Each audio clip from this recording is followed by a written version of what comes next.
Yes, it's 2:01. I don't know how long we want to wait. So I guess we'll go ahead and get the ball rolling. We have a lot to cover today. We're happy that y'all are with us. We have a panel of experts today that I know y'all are going to enjoy. We're talking about agriculture today, exploring careers in agriculture. Perhaps you hadn't thought of agriculture as a career that you might be interested in. We're glad you're with us today because you're going to find out that there are lots of ways to engage in this area and great things that you can learn from these experts that we have with us today. So this is a Plano Public Library program. We have some excellent partners with us here today that are in the agriculture space, and we are excited to bring this program to you today. And thank you to all of our panelists for your time today. Moderating our program today is Amanda McClure of Plano Public Library. So I'm going to let Amanda get started and welcome our guests. Hi, everybody. Like Kristen said, we are so excited that you're here. My name is Amanda, and I'm a library support supervisor with Plano Public Library at the Haggard branch. A little about me and why I'm moderating an ag program. I actually grew up on a farm in Texas. I was a 4-H girl. I was in FFA, and I actually got my degree in ag, and I work at the library now. So, you know, you never know where you're going to end up.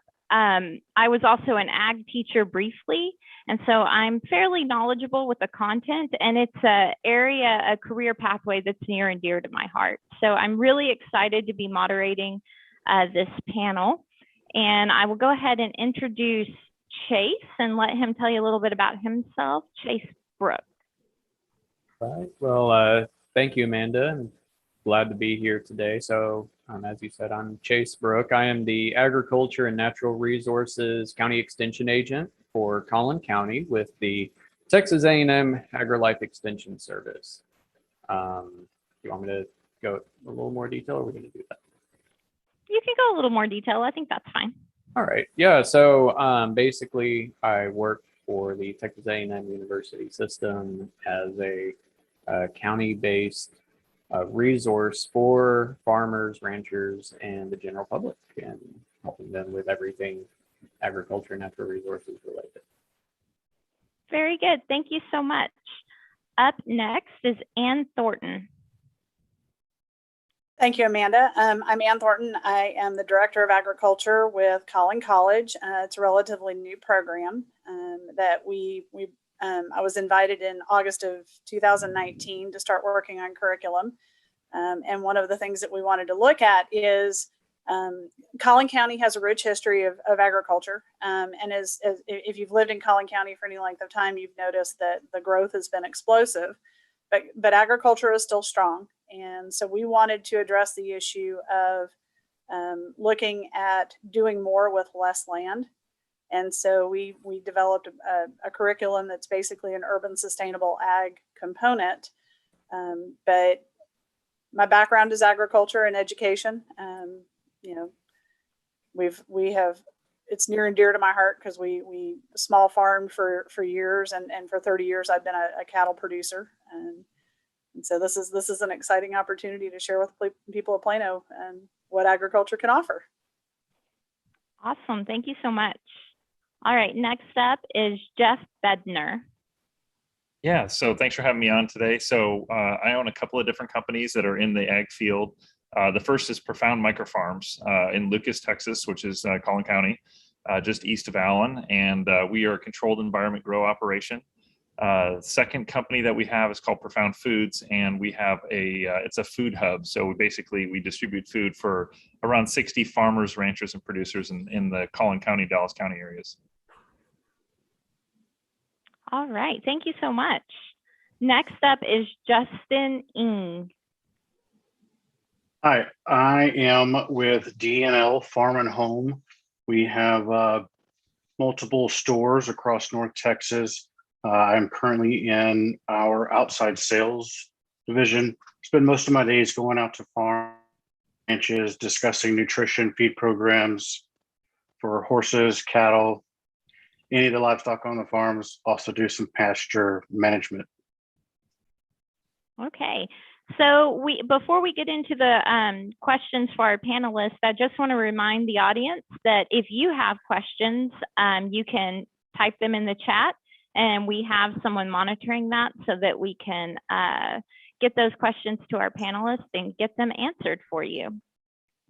So first up, I wanted Chase to speak a little bit about current trends in agriculture in Collin County, since that's where we're at, and how this affects employment opportunities in the industry.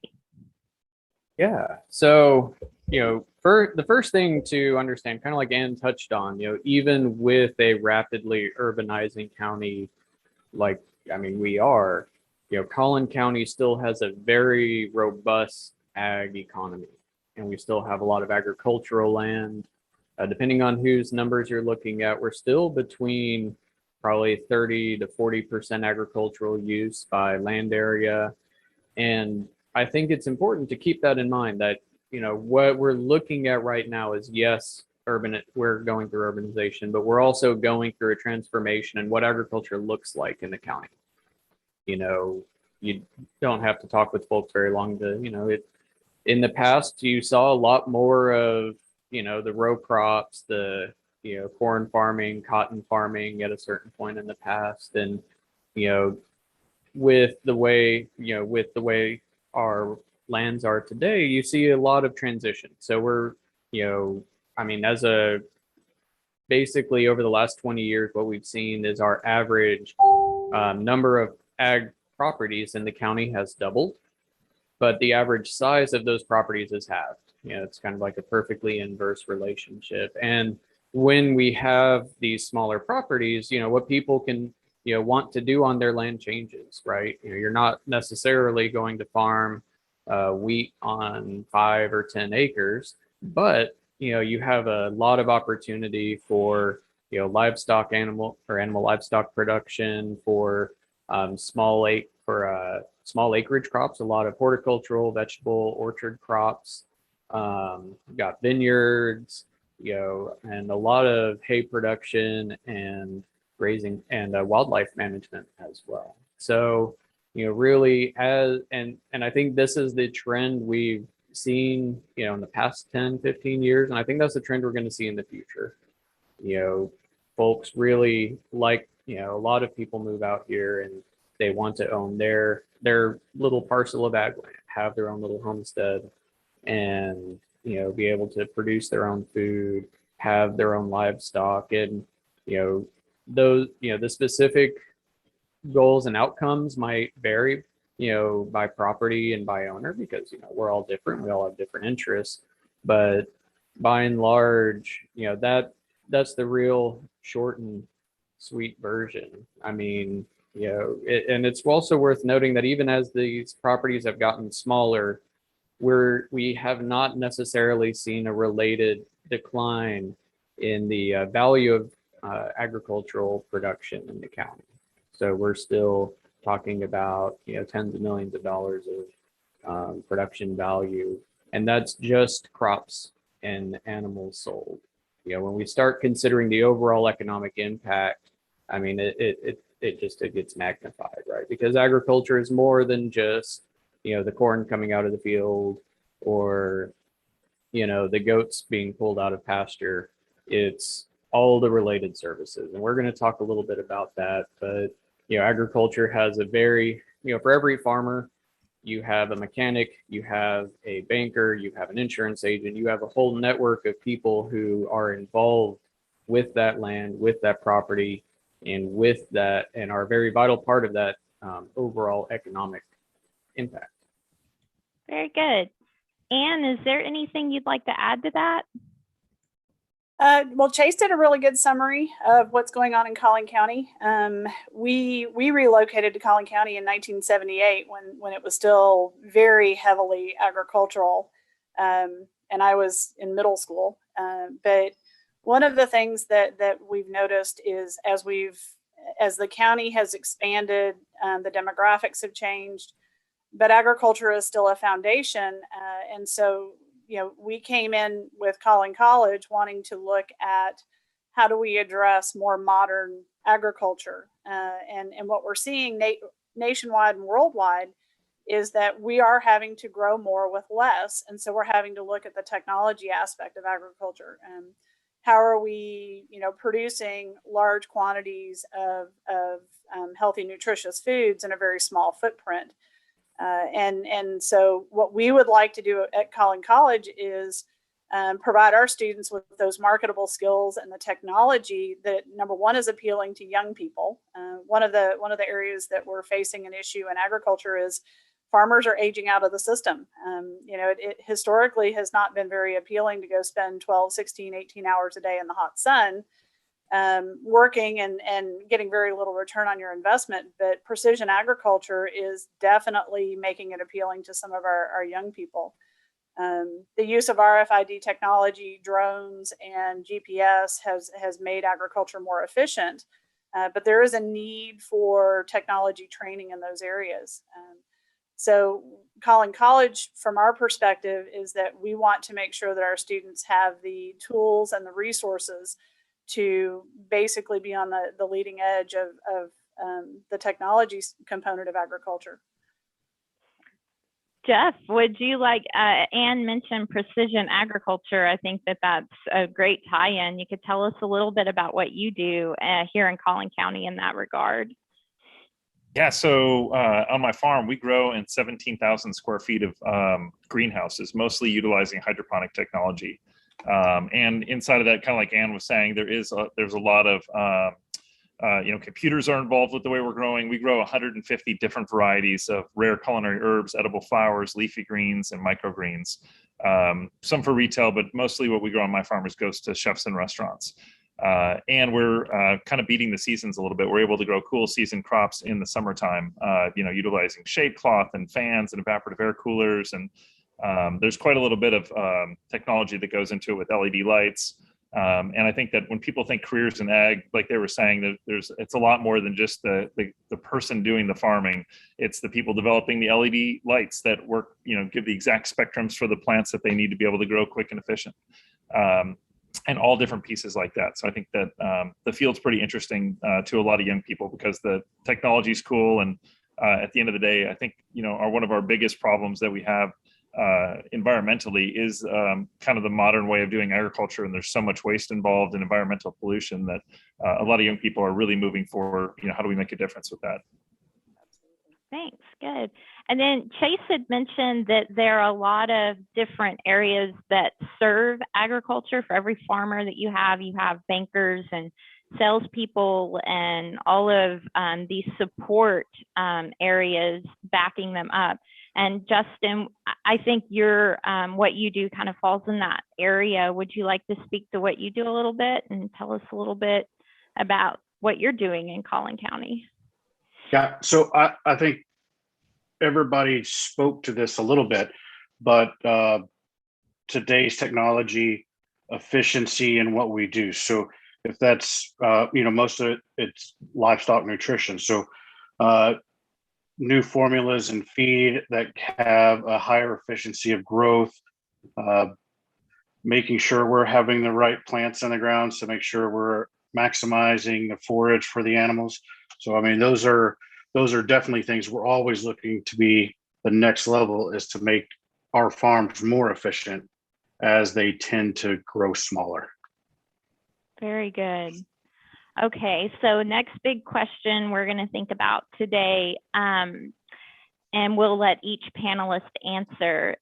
Can you describe some common misconceptions that people have about agriculture industry? We've already touched on that it's more than just your typical farmer out in the sun growing crops. Is there anything else that you would like to add beyond that? Chase, we'll start with you. Yeah, and I think one of the biggest misconceptions, that I see a lot of is like, when, what is a farmer? A lot of times when people think of what a farmer is, you go out, you poke a hole in the ground, you put a seed in it, maybe sprinkle a little fertilizer on top, and then just kind of like it sprouts up, and then you collect it and you go sell it and you make money. And that is a misconception. A farmer nowadays is, in many cases, a computer programmer, is a mechanic, is at a very basic level, they require a very complex and diverse skill set that requires, some level of, just a farmer that doesn't continue and keep learning is a farmer that will find their profits and their business slowly winnow the way, because everything's always changing. We're always getting more efficient. We're getting better. We're trying to reduce waste, improve profits, and improve sustainability. And I think there are ways that all of those can work together, but it takes, it all starts with the producer, having a good reckoning of what it takes to be a farmer. Because like I said, it's more than sticking a hole in the ground and throwing a seed in there. Very good. Anne, do you have anything you'd like to add to that? Yeah, just from my personal perspective, getting a degree in agriculture kind of went against the norm back in the 80s. I had a lot of classmates that were in FFA and I was in 4-H, and, most of them went and got non-ag degrees. But I can say that for me personally, having a degree in agriculture has served me incredibly well in several different industries. It's science-based, and having that ability to think analytically in any market has been a big advantage. And so it's not always just about getting the degree and then just being a farmer. I mean, being a farmer is so much more than, and as Chase brought in, there's an entire support industry between, farm insurance, mechanics, suppliers, grain buyers. I deal directly with a lot of direct customers on our small farm, and that builds relationships. And that's really what agriculture is about. It's about know your farmer, know where your food's coming from, and have a better idea or better control of what we're doing with that food before it gets to the table. Farm to table is it sounds great, but for a lot of people, I don't know that they really truly appreciate what Jeff's company does with the farm to table movement. But it's complex, and again, it's about relationships. He brings so many different farmers together to do what he does, and I think it has served a greater need than we even realized we had. But I mean, without food and without agriculture, we would not be where we are today. So awesome. And I think that's a good segue for Jeff. You can talk a little bit about misconceptions and what you do, and yeah. So I think it's kind of funny. One of the most common misconceptions are, people think of farming as a business when you're not in farming, but the people that I've met that get into farming are getting into it for a lifestyle more than a business. I have never once met a farmer that said, I'm doing this to get rich, because they should pick a different business. Like, farming is not the kind of business that most people get rich on, And so I think that the interesting part about that is if a farmer is getting into it for the lifestyle and the values that they have, then it's around how do you craft your business around that you can have the kind of lifestyle and be home more and take care of animals and know the food that's going in your body, and all of those things that are super important. We run across a lot of farmers that are like, hey, I got a bunch of X, and X could be radishes or carrots or cattle, and they don't know how much those things are worth. They don't know how much they sell for. And then once you can kind of go back and figure out, like, this is about what the price is, they don't know how to get it to market. And then they don't know how to do invoicing. And they don't know how to, market to find the customer. And a lot of those things are things you can kind of learn, but that's a misconception is like Chase said, you put it in the ground, you plant to grow it and sell it, and you've got a business and you've got a livelihood. And, I think that if people were to kind of go that backwards and start at the end of, like, who's my customer, and then go back to what should I grow and how should I grow it, that there would be a little bit different industry. I think one other thing I'll say about misconceptions are, right now in America, we have very little mid-sized farms. There is a whole lot of small farms, 5, 10, 20 acres. And then there's 1,000 to 10,000 acre farms. There is not a whole lot in between. And another way to judge mid-size is there's very few farms that are making over $250,000 a year, but the ones that are making millions of dollars a year. And so I think that, there's something that we can do as a society, really support farmers to get to that next stage and actually put some more of those mid-sized farmers back in. Good. Justin, do you have anything you'd like to add to misconceptions in agriculture? I kind of touch on the simplicity of that farmer, outside of the work, putting the seed in the ground, getting that plant. They've also got to be a data keeper, a mechanic, a truck driver, and there's still all this other work just to make sure that farm is successful. So it is not just driving a tractor and growing that plant. There's a lot of other side jobs to make that farm successful in today's market. Very, very good. Okay, so now it's going to get fun because we're going to ask a little bit more personal questions and really dig into the different things that each of you do. So the first question we'll start with is, what is the most interesting thing you've done in your current position? Just to get people excited about what your day looks like, or what your day could look like. Go ahead, Chase. Yeah, so that's a really hard question. I mean, in some ways it's really hard, in some ways it's really easy, right? I think generally speaking, the most interesting thing that I do in my job is going out on farms, going out to visit with people on their property and just visit with them and work with them on how to address the problems they have in a way that meets their goals, right? So I've been out on a farm on an organic farm, and how can we address some of the weed issues they have using organic production methods? Going out to a ranch that's suffering soil erosion, how can we keep that soil where it needs to be instead of in Lavon Lake? And how can we do it in a way that is, both cost effective, and fits within what they want, what their goals are and their objectives, and then all of that stuff. I mean, and then outside of the farm visits, there's just a constant barrage of incredibly interesting questions about everything, from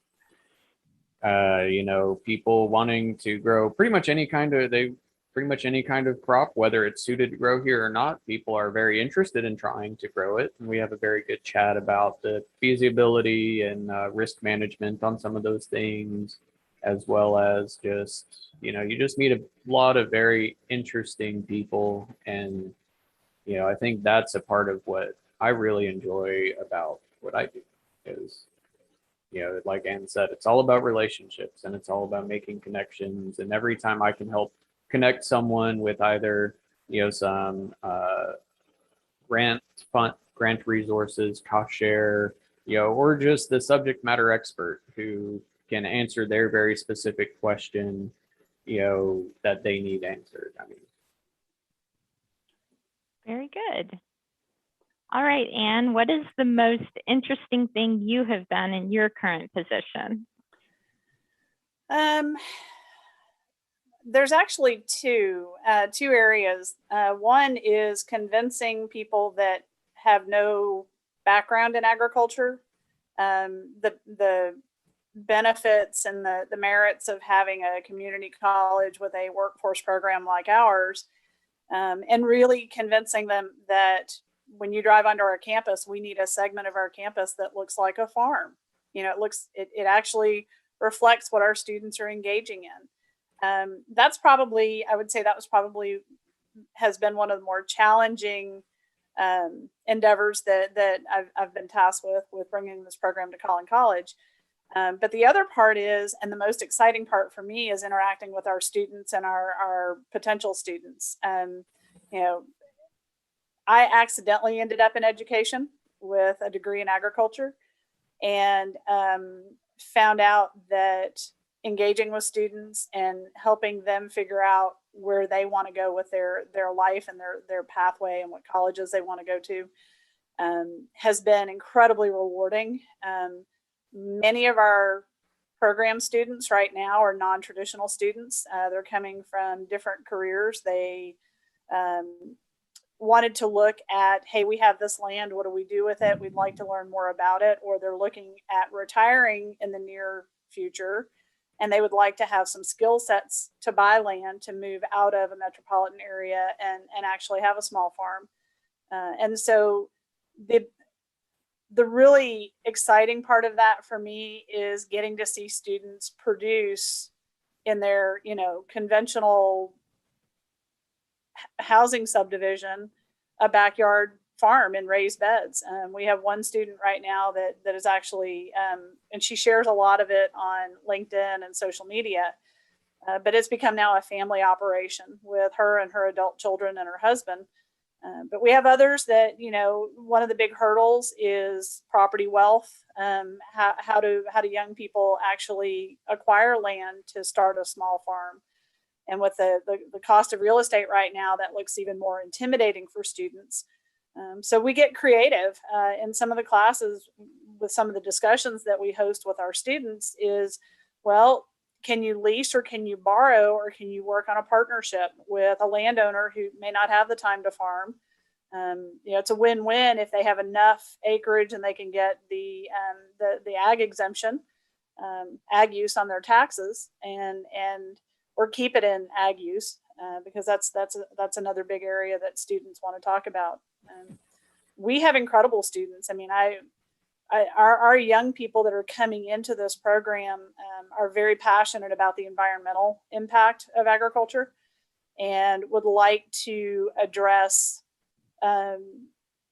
what can we do better? What can we do differently? And they bring a fresh set of eyes to agriculture that some of us that have been in it for a few decades, we may not always see it from that perspective. And so it builds that relationship. It goes back to, how are we working together to do better at this? Okay, it looks like we're actually getting some questions in now, if you guys don't mind. Let's see. One of them is, what are some of the challenges of the farmer lifestyle for someone in mid-career in 40s with no exposure to farming or agriculture? Is agriculture an option to consider, or would someone younger fare better? I can jump in on that one. And I think the biggest barrier is mainly one of just knowledge, and then matching your passion with your production. A lot of times where I see when I see a lot of people who are really successful in starting up an agricultural operation, really their focus is they're one, doing something they're passionate in, and two, really focusing on building that foundational knowledge and then working from there. I tell every client who comes in my office who's new to agriculture, start small, work big, right? And there's a lot of, frankly, there's a lot of ways to lose money in agriculture. So, it behooves you as you build your interest and as you build your operation, start with learning, and if you need to keep your property under that ag use valuation, there are ways to do that still fit within that learning mindset, right? Because, knowledge is power, as I think we all saw on PBS as kids. And so, when you start, and when I say learning, I mean, that's going to, whether it's an extension workshop, whether it's getting a certificate at Collin College, whether it's just reading bulletins and, good research-based information online, those are all ways to get plugged in on, the do's, the don'ts, and, calling people, talking to them, and really helping reduce that learning curve, because it can be kind of overwhelming when you're first dipping into it. And I'm sure Jeff has a really good perspective on that. Yeah, I was about to say, Jeff, I think you would be great to contribute to this one since you lived it. Yeah, I mean, so it's super interesting that, the question about, age and farmers and health and that sort of thing. So, first off, I had open heart surgery 4 years ago or 5 years ago now, that when I was 36 years old. So I had an aortic replacement. I have a connective tissue disorder. I'm not allowed to lift more than 50 pounds for the rest of my life. And I'm a farmer. So like it definitely, like that can be done from that standpoint. Example 2 would be Mary Linda Jones at Our Farmlet, who actually is one of our employees at Profound Foods, but she also owns her own farm called Our Farmlet. And she sells at least several $100s a week, different produce and everything through our portal. But she's out there working full time for us and full time on her farm at 77 years old, and she kills it. I mean, she's one of our best producers. And then we also have Farmer Dawson. And Dawson is up in the Trenton area. We first started carrying his products when he was 14 years old, growing in his backyard at his parents' house. He's now 17 or 18 years old.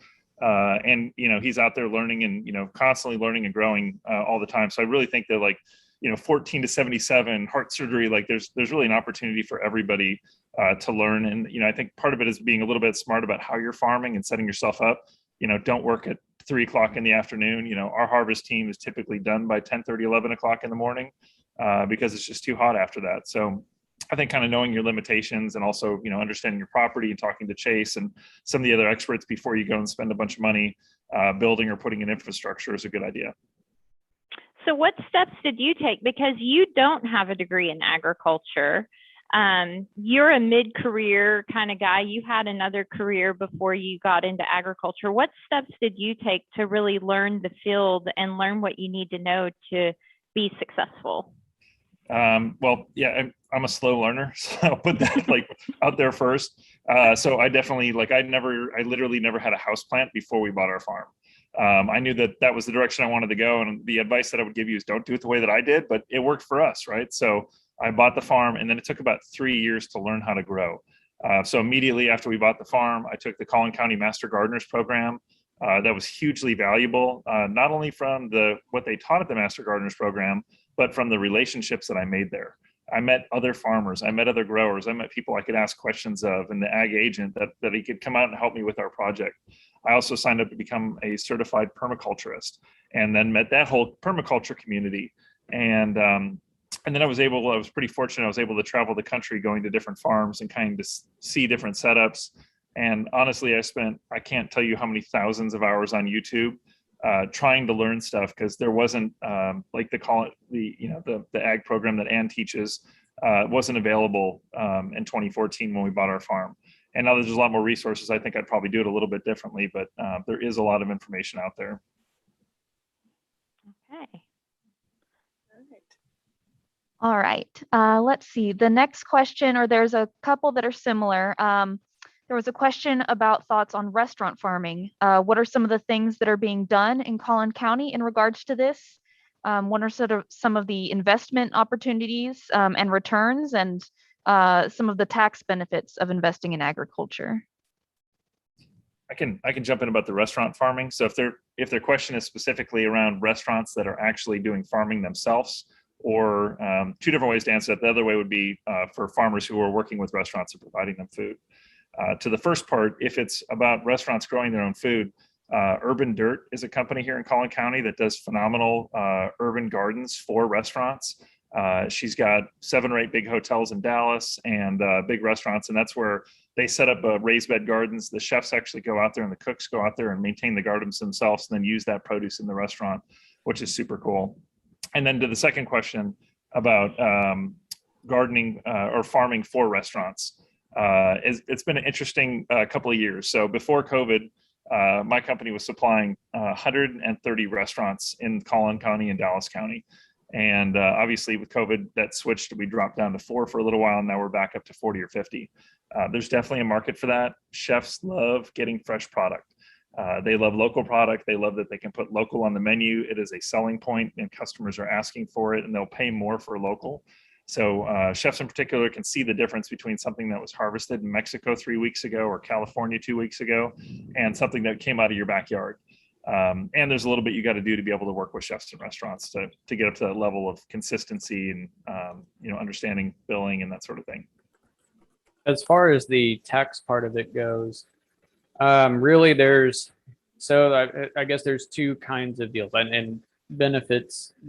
Calling them tax benefits is a little bit, that's not a phrase I would like to use generally speaking, but from the federal IRS side, That would be through filing a section or a Schedule F application with your for your ag operation. The challenge, just understand that they have very specific rules about what counts as farm and farm income and things like that. If you're interested, I always recommend people go read IRS publication 51, which is going to be your agricultural employer's tax guide. Now, more commonly, what is people generally blow up my phone about is the ag valuation for your property taxes here in Texas. And that it's not technically an ag exemption because you're still getting taxed. You're not exempt from it. It's just you're getting taxed at a lower land value. So if your property at market rate is $10,000 an acre, just on the normal, whatever use, if you have it under qualifying agricultural use, you are taxed at a reduced rate. So that might be $20 an acre, $60 an acre, et cetera. So there's definitely a incentive from a property tax standpoint for putting it in agriculture. There's a lot that kind of goes into that. Just understand every county has different guidelines on what qualifies as agricultural use. And that would be something where if you're interested in learning more, please contact your county's central appraisal district or your county extension agent, which I guess for those of you in Plano would be me. And we can have a good chat about that. Right. All right, thank you. There was also a question, how do you manage water distribution to reduce wastage and increase efficiency? I mean, it depends on your system. Right. It really does. So, what are you growing? How are you growing it? And how often does it need to be irrigated? I mean, if you're growing a plant, that is what you need to know, right? And obviously some ways are going to be more efficient than others. You're not going to successfully grow a bunch of tomatoes like you would, flooding your beds like you would rice. Commonly up here, we see a lot of drip irrigation systems as being a very efficient, water use efficient production method. We don't really have a lot of like the big center pivot overhead irrigation systems like you'd see out west. There have been a lot of advancements when it comes to that sort of stuff.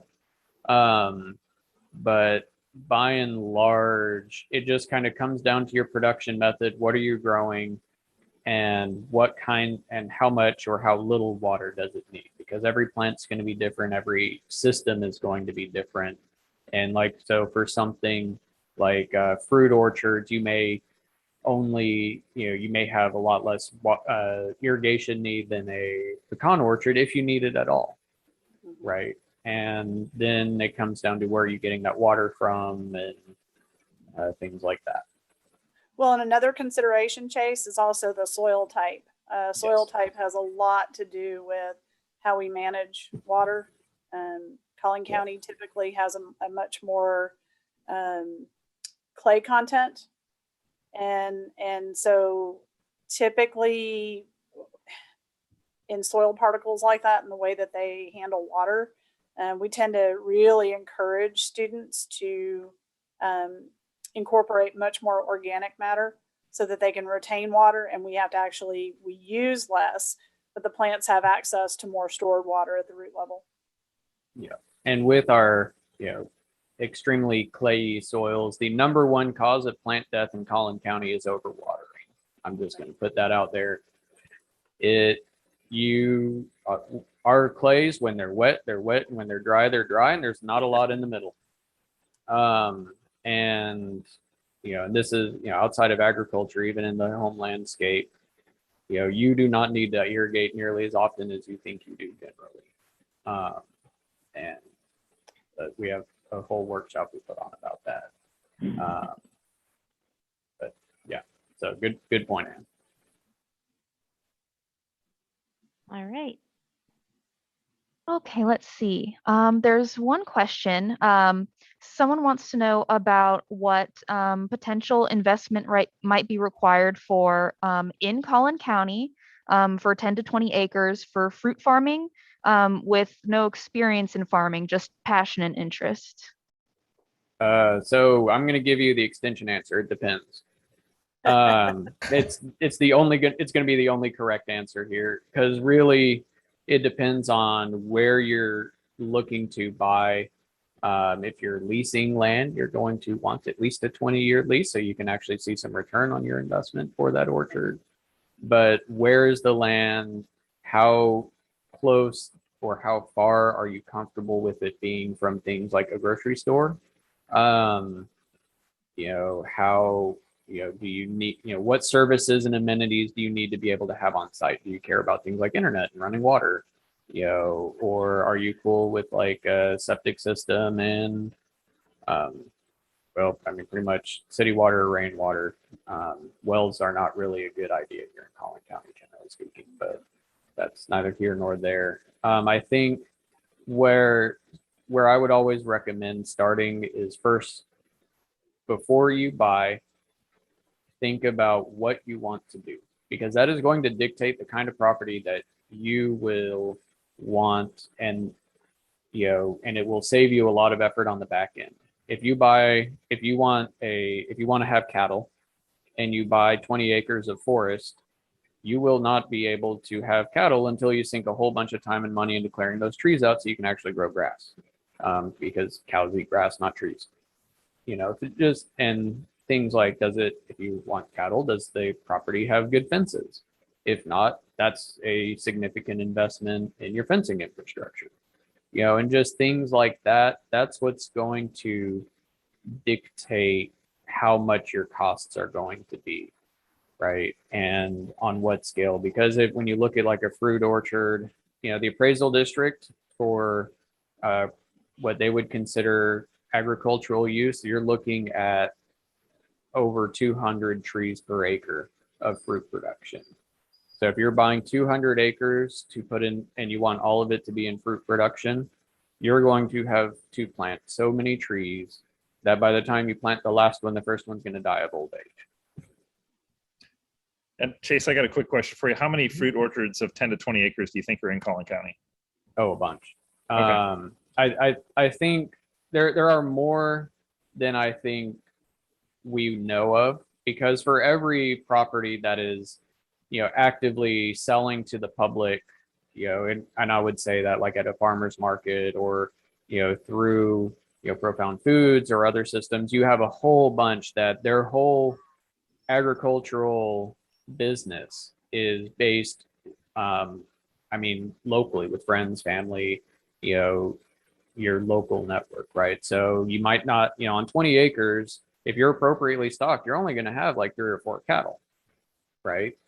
And so you're going to, so instead of, trying to raise a whole bunch and take them to the sale barn, you're going to generally raise them and sell, half the cow to your neighbor and the other half to, that nice couple who sits behind you at church, whatever that is.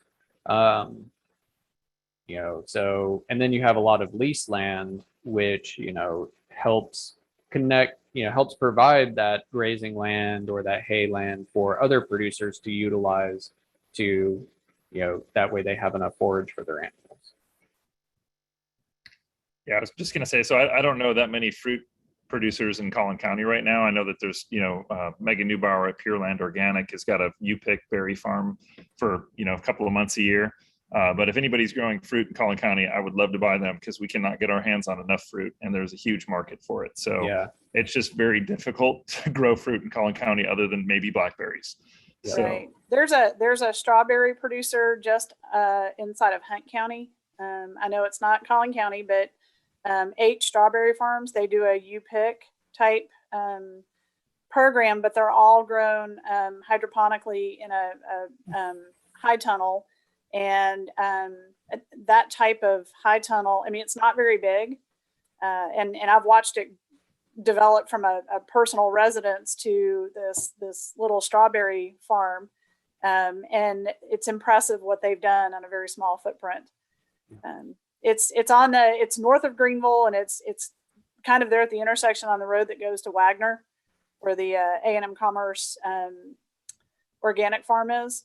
But it's right there on the corner, and everyone I've talked to that has gone out there, that type of operation, Jeff, might be something you want to look at. That maybe you could transition to utilizing that type of growth structure. And I think generally speaking, when we're with the producers as well, understand that. So Collin County is actually one of in years past was renowned across the state for its melon production.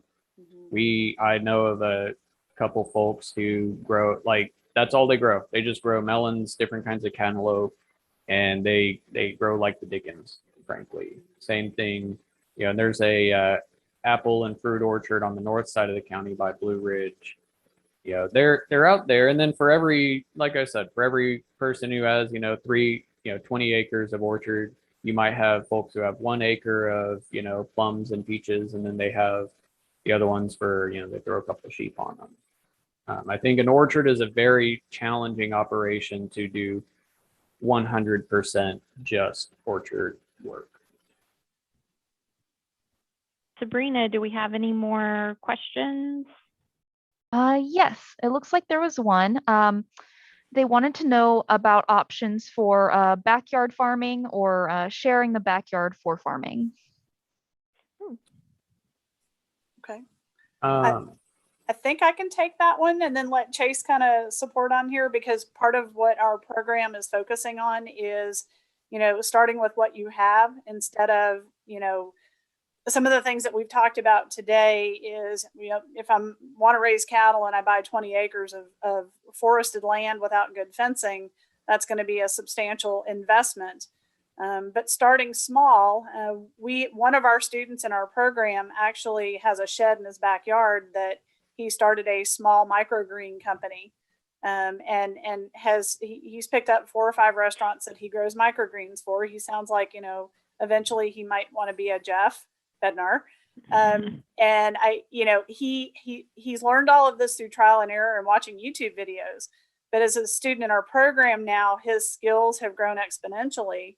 So he is now looking at how he can expand that operation in the backyard until he's ready to and has enough capital to actually invest in a larger facility. And I think that's how most of us got started. I farm on the side, but I do more livestock agriculture out where I am.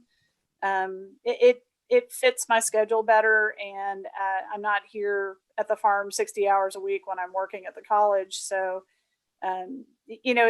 you really have to figure out what works for you. One of the most exciting things I've heard in the last 2 days is that the city of Plano is now entertaining letting people have backyard chickens.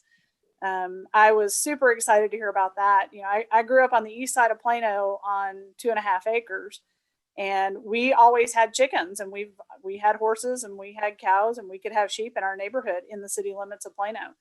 But that's kind of a long time ago. And the fact that the city of Plano is at least willing to listen to homeowners having poultry, that's a huge step in the right direction, in my opinion. Yep. And I think as far as the backyard operation goes, Jeff put it best. Figure out who your customer is, then figure out what you want to grow that fits what the customer wants. And that customer, again, it's anyone. Is it your neighbor Ted, who has told you he will pay you $3 for every tomato you grow? Well, if that's what he's said and that's what he's going to pay you, I would figure out how to start growing as many tomatoes as you can for less than $3 a tomato, right? Until eventually he has a freezer full of them.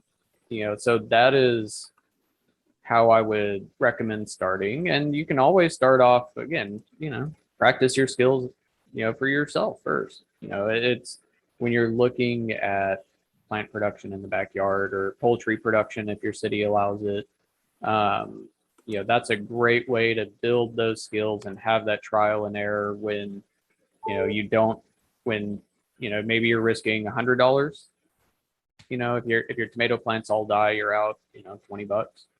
And that then allows you, when you do scale up, to have fewer stumbling blocks down the road.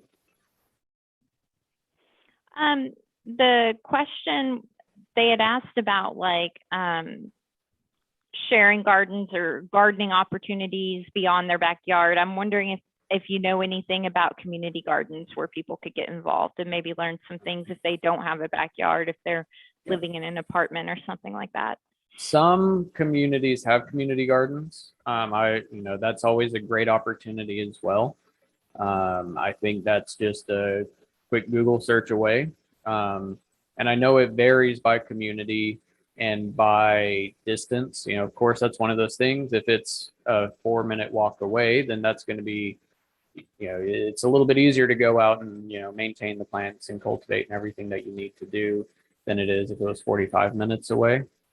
As far as backyard sharing, that kind of thing, I don't see why it wouldn't work. I think that would just fall into, as with any lease agreement, go ahead, get it in writing, not because of any malfeasance on one side or the other, but just so that everyone's kind of on the same page about expectations. If you're going to grow tomatoes and, you're leasing a garden bed to grow tomatoes in this guy's backyard, then, just it should be understood that they will not, spray with Roundup and kill them all, that kind of stuff.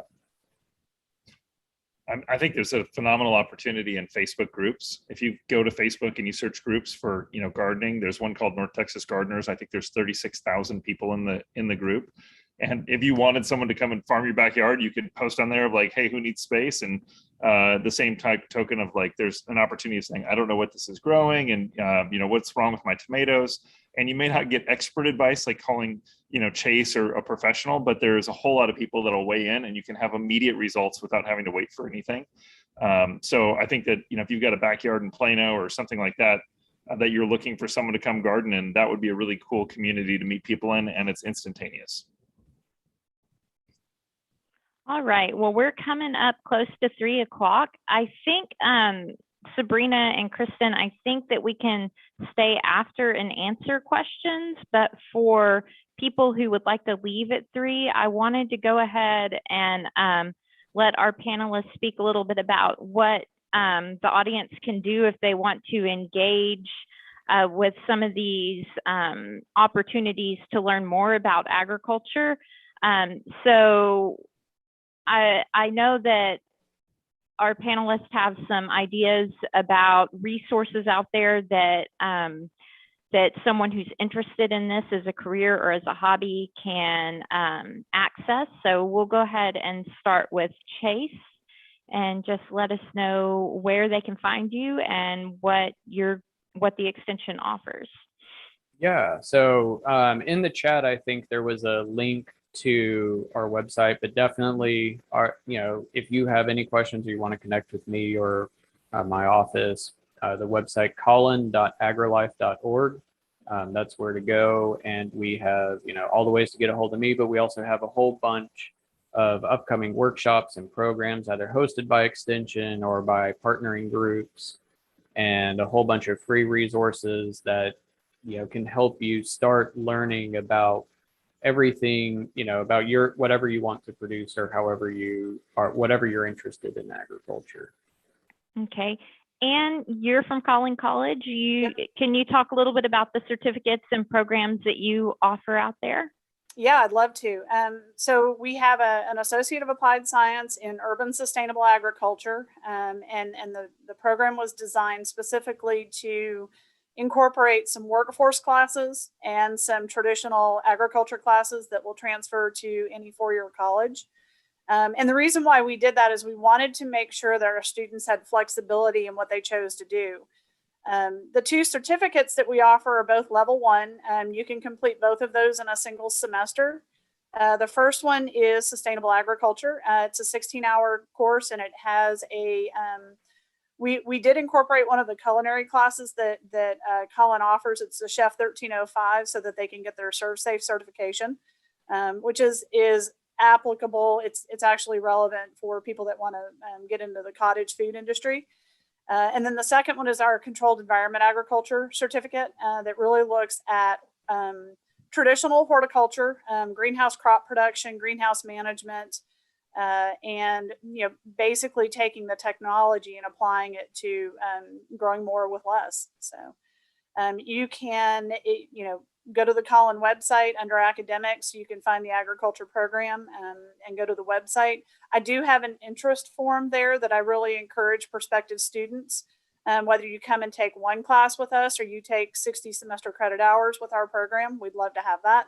But you can complete the interest form, and I actually personally answer all of those interest form inquiries. And I will reach out to potential students and find out what they're really, truly, I want to find out what their interest is. If our program is right for them, then I want to encourage them to come join us. If there's a better program out there, then I want them to make sure that they do their research. All right. Thank you so much. And I think, Jeff, you had a way that you're hosting an event coming up where people who are interested in building their network and just meeting people in the industry. Yeah, we're having it's an open house. Essentially, we've got an event space here in Fairview, which is at Stacy and 75, and on September 30th from 5:30 to 7:30. The open house, we're going to have around 25 or 30 local farmers, ranchers, and producers that are going to come out with samples, and they'll be here in person, so you can come and meet them. There'll be small bites, samples, food and drink, and that kind of thing. It's $5 to come in and kind of meet everybody. And I'll post a link to that here in the comments section, or you can find it on our social media feeds at Profound Foods. Justin, do you have anything to add to that? So we have 5 locations across North Texas, 2 here in Collin County. Feel free to reach out to any one of us. We train pretty hard at all the stores to help with any questions in agriculture, feeding animals. Website is dndlfarmandhome.com. All right. Thank you so much. Sabrina, how are we doing with the questions in the chat? Okay, so we have a few more in the Q&A. Someone really wants an idea on how much money should be invested to start a small farm. It depends. All of it. Yes. All of it, whatever you can borrow. No. Yeah. What I will say on the financing side, there are a lot of credit opportunities through the ag lending system, as well as through the U.S. Department of Agriculture's Farm Service Agency, particularly for new beginning farmers and ranchers, as well as from underrepresented groups in agriculture. So, do check them out. If you have questions or you need connections on it, just shoot me an email. So and, we can get that. So Chase, when you say it depends, what you're encouraging them to do is to figure out what they want to do specifically and what resources they already have, take inventory of that, and then learn more about it and see what else they need to fill the gap. And that will help get them a better estimate than, just some random number that we could throw out there. And the extension office is a good place to learn more about what you would need in order to start a fruit orchard or something like that. So, yeah, I guess my real quick advice on that would be to get paid to start a farm. Find a farm who needs farm hands. Go get a job there. See if you like it before you spend any money on it at all. It won't cost you any money, and if you don't have the time for that, you probably aren't going to have the time to be a farmer anyway. So it's kind of go get paid to farm, and then see if you like it, and then from there, research land cost and drip irrigation or hydroponics or greenhouses or whatever you're going to build, because it can start as small as you want to go to $25 million. I mean, there's no endless to what you can spend on it. And there's always something you could spend money on too. So you will never have enough of anything. So if you have a budget that you're starting with, again, figure out what you want to do, figure out what you have. And then, if you have $5,000, that wouldn't get you a quarter acre of land, but you could have a heck of a backyard, production system, right? Sure. Yep. And just to talk a little bit more, Kristen posted in the chat that the Plano Public Library, we have a lot of resources, business resources, because a farm is a business. So some of our business resources at the Plano Public Library might be a good place to start. And you can find that on our website, which has been put in the chat as well. Okay, Sabrina, any more out there? Yes, this one looks to be a little more broad. What are some of the main challenges farmers face? What are some of the solutions used? And where can there be further improvements on these solutions?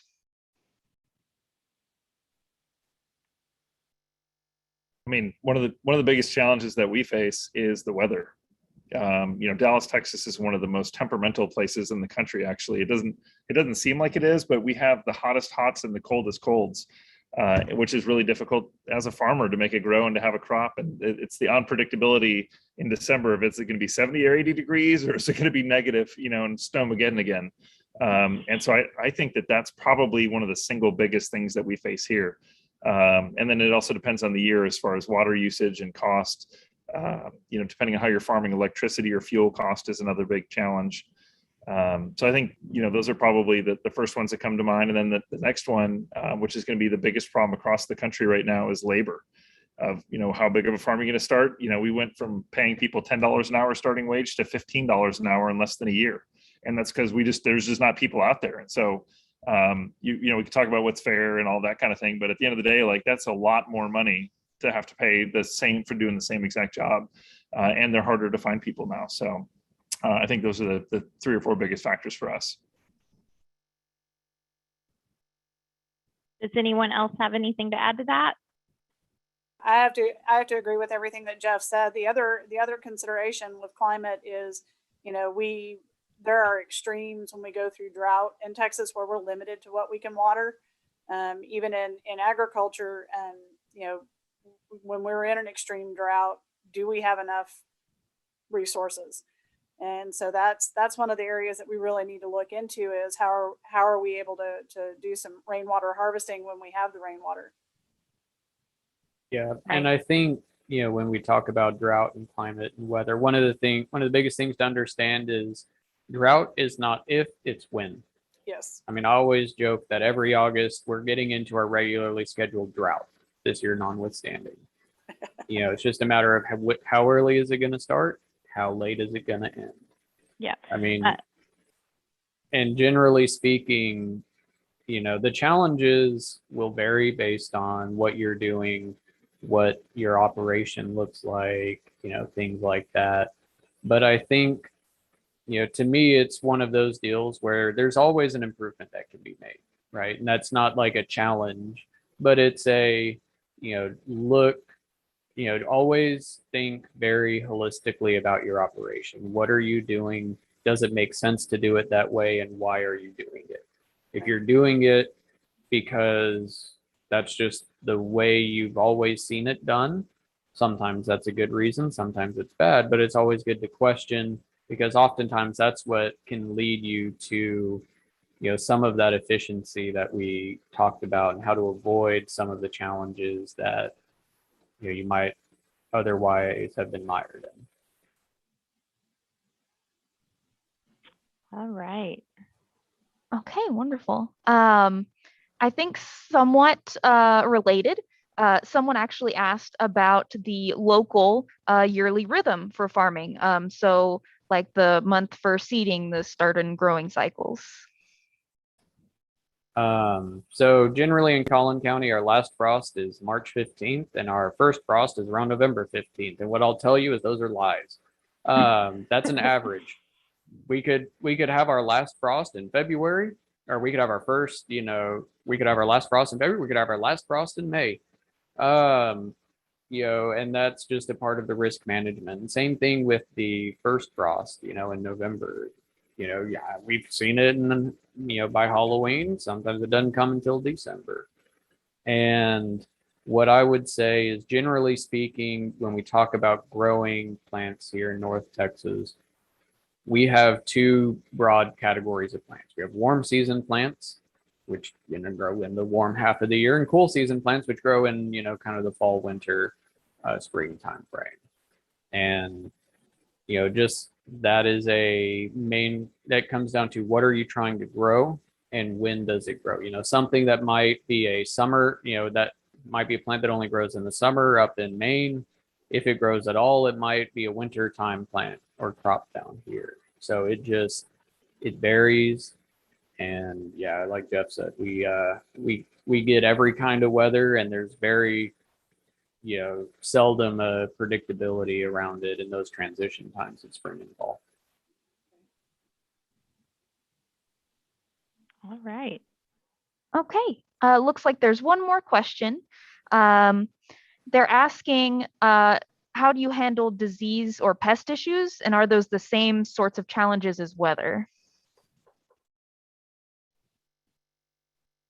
I would say it depends on what kind of operation do you have, right? From my perspective, that it depends 100% on, are you organic certified?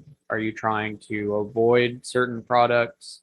Do you prefer certain products over others? What are the pests? We have, I'm sure Jeff can attest, there are constant insect, pest, weed issues. It just changes based on where you are and what you're doing. And then what you're willing to apply. And from a producer standpoint, what are your clientele wanting, right? If your clientele don't want you to use a certain practice, it would behoove you not to utilize that certain practice. Yeah, that's exactly what I was going to say. It depends on the crop that you're growing, the time of year, the pests that you have. I've found on my farm that nobody actually cares if we're organic certified or not. Everybody at this point kind of knows that it's not, I wouldn't say that it's a joke to be organic certified by any means, but there's so many different cheats and rules, and ways of getting around it, and exorbitant cost of doing that. It doesn't make sense for most small farmers, only for large farmers that are wanting to sell to Costco so you can feel good when you're going through the aisle to pull the organic one versus the regular one. And for us, I think that almost all of our 60 farmers, ranchers, and producers that we distribute for use what we call sustainable practices. So they're specifically not using insecticides that are not organic certified. They're using neem oils, and they're using other products that are OMRI or OMRI, organic certified products. And you can do that in North Texas with just about everything. And there may be some orchard exceptions that other people would know more about than I do. I understand that organic peaches is very difficult. But I think that's where, once again, as Chase said, it goes back to what your customers want. Our customers want to know, are you going to eat this right out of the field? Are you going to feed it to your kids? That's what they want to know. So I think that if you can say that and feel good about it, then your customers will be happy about that as well. And then when it comes to pest management, I would just also say it depends so much on the pest. Not everything is managed very easily with certain practices. And it is completely the square peg fitting in the square hole, because sometimes, yes, you can use a round peg to fit in there, but you might be, if you're going to mow it instead of spray it with the product, that's great. You might have to mow it every single week for the rest of your life to keep it from coming back. That's just, know your pest, know your weed, know how to treat it, and then what options are available. And that's going to save you a lot of time and effort and, angst. All right. I think we have one more in the Q&A. Is that correct? Yes, one popped up. It is back to the challenges question. What are some computer or technical innovations that are used? Oh, that's a fun one. Yeah, so one of the things that we looked at pretty heavily, Collin College offers a GIS program, which is Geospatial Information Systems. And one of the things that we look at with the technology in agriculture is, how do we track where equipment has been, where is it going, and what's the best way to tackle from, satellite survey information, how do we tackle that land use? So you can pull in all the technology that we use and still make informed decisions. But one of the examples to look at is RFID technology. We can use that to track food from farm to fork, but we can also use that to track livestock. Any heifers in the state of Texas now that are going to be shown and going to be transported across state lines have to have a bangs vaccine, and they now have to have an RFID ear tag. And that RFID ear tag has all the information that tells us, where's that heifer from? You know, when was she vaccinated? And what are her records? And we can track that animal from birth until processing.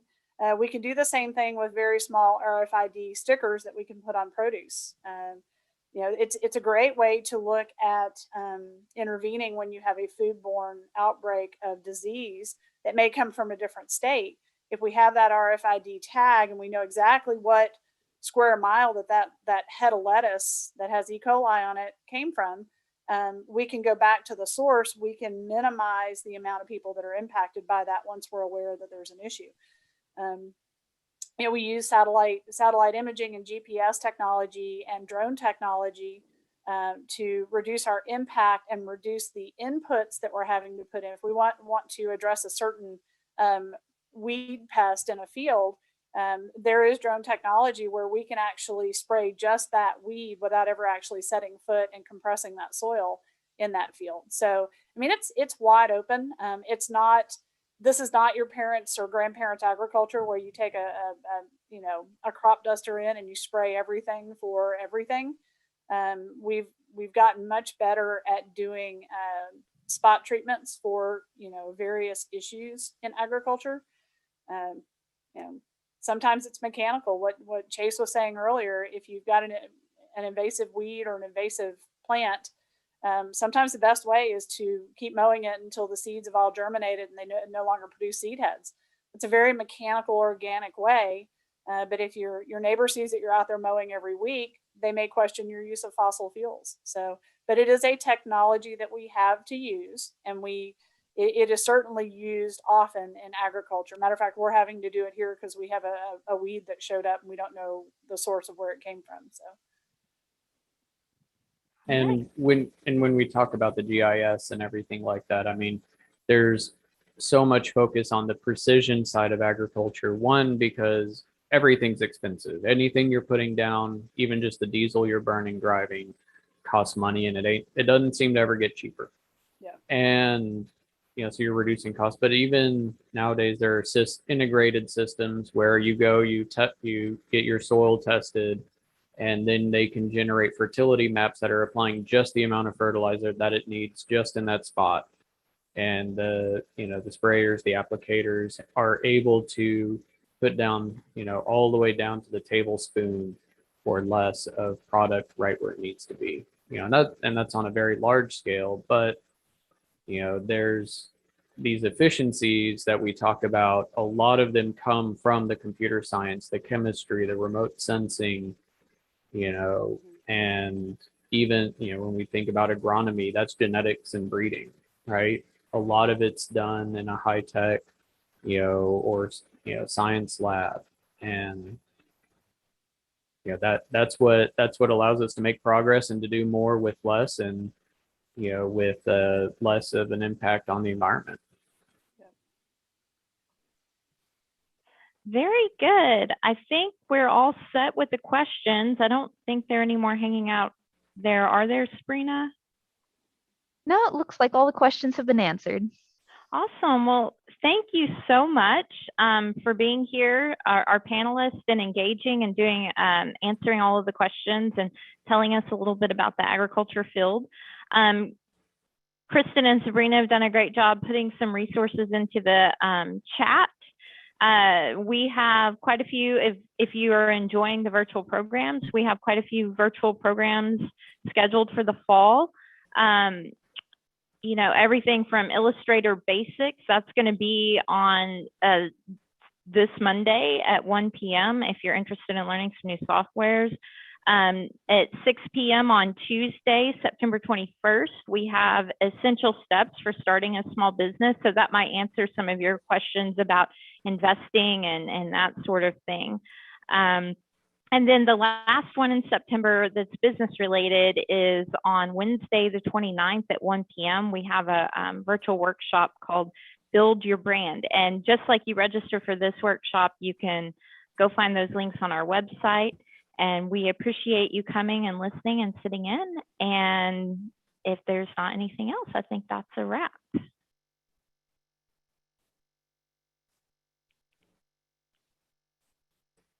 you, Amanda.